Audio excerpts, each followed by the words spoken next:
Click on this plus icon at the top right of the screen, then tap the option named Payment Link. On this page, you may choose whether it's a product, services, or a subscription base that you are trying to sell or charge to your customer. Then you may choose your product if you already have any, and if not, click on Add New Product button right here. This tab will appear and you may add a brand new product.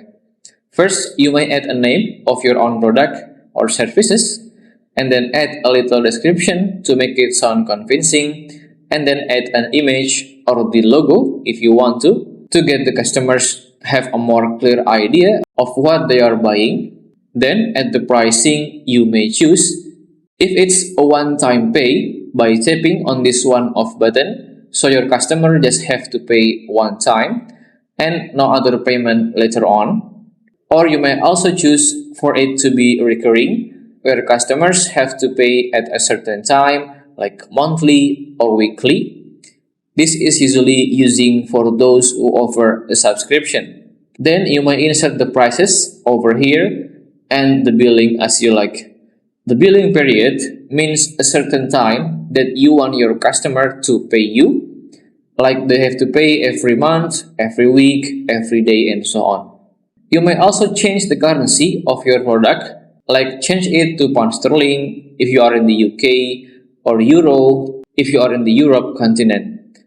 Meanwhile, these adaptive pricings means that the price of your product will be adjusted or customized automatically by Stripe according to where your customer are living. After you are good with everything, click on Add Product button right here. On this page, you may then edit your quantity or add another products. You may also customize other options over here which are more suitable for you. Last but not least, you may edit the preview of your payment link by tapping on this button to change the view of the desktop or on the mobile version. And then just hit this Create Link button. And right here are your payment link. Click on this button with page icon to copy the link.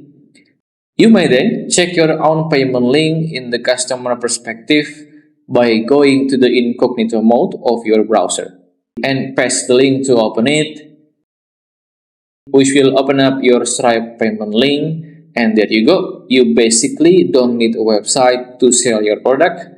You just need the Stripe account, and then give the customer or client your payment link, and you are good to go.